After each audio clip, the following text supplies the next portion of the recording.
All right, here to talk more about this, the chairman of the House Homeland Security Committee, Congressman from the great state of Mississippi, Benny Thompson. Good to see you, Congressman. Thank you for having me, Frederica. So how optimistic are you that there might be a deal made in this $900 billion relief package? Well, I'm very optimistic. I can't give you a timetable. If we have to give ourselves another day or so to get it finalized, then I think Congress will do that. But I don't think we will leave here without getting a package complete. And what would make that package complete? What needs to be in there that should not be negotiated away? Well, I think obviously the unemployment benefits, the stimulus payments, the monies that go to state and local entities, school systems that have to have it. And from my understanding, those are not in contention anymore. So what we have to do is to move forward with that. As you know, the House, for the most part, has always been ready to negotiate. We passed the HEROES Act months ago. So we're just getting to the point now of getting our Senate colleagues to join us in this effort to get relief to our communities. If a deal is embraced, what are you telling your constituents in terms of how soon they would actually feel some of the relief coming from this package, whether it be individuals, small businesses, schools? I mean, is it a matter of days or weeks? Well, first of all, we'd say those individuals who receive the $1,200 stimulus check the first go-round, they would get a $600 check. So you won't have to say, do I qualify or anything like that. You are automatically qualified simply because you received the $1,200 earlier. The PPP loans and other things for small businesses, they will be available also. So this is more or less an extension of earlier programs that worked, and we just now have to, codify it, put it in writing, allow the members to have some time to read the language that's in there, and then ultimately vote on it to give that relief to our communities. One thing we have to do, there are a lot of communities and individuals who are suffering from lack of food. Food insecurity is a major, major issue all over the country. So in this bill, there's also relief for that. This is all a consequence of the pandemic. Your state, Mississippi, has been hit very hard by coronavirus, nearly 200,000 cases and 4,400 deaths. Hospitalizations are also on the rise in your state. And now here it is, in your state where the first shipments of the latest FDA-approved Moderna vaccine, started departing out of this convoy of trucks yesterday. But this really is an interesting convergence, of hope and despair. How are you looking at the days ahead? Well, first of all, I took my shot yesterday, make sure that I convinced my constituents that there's nothing wrong with taking it. It's absolutely important. But as important, there are so many of my constituents, as you know, Mississippi was void of any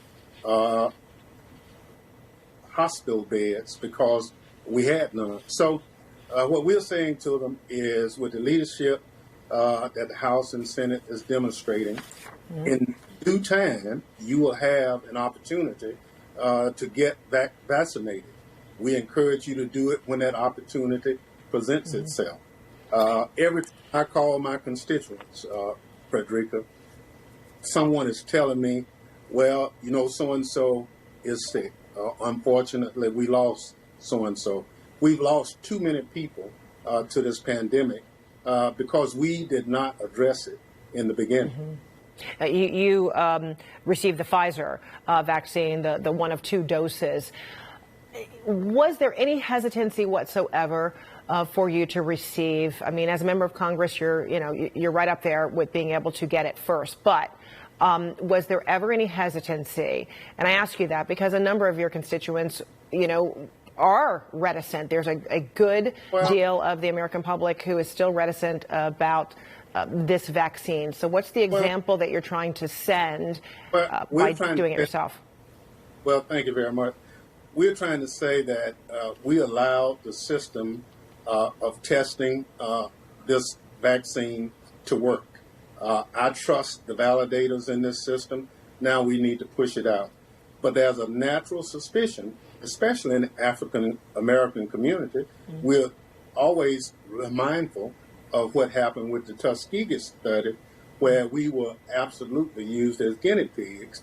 And so that is still resonating across the land, but we want to mitigate that. I compliment the former presidents of the United States who will get their shot in the not too distant future. So we have to have validators out there to encourage the public that this is the right thing to do. Beyond that, we have to get about 200 million citizens vaccinated in order to mitigate this pandemic. So we have a long way to go. But I'm glad that we have 2 vaccines on the market, so to speak, and with an additional 2 set to come on in the not too distant future.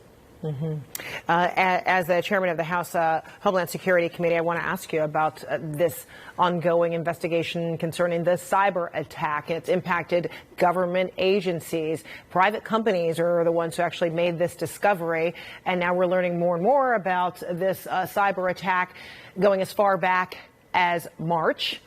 And this morning, Senator Mitt Romney said Russia, laid the groundwork to cripple our communications, electricity, water, something he likened to a wartime setting.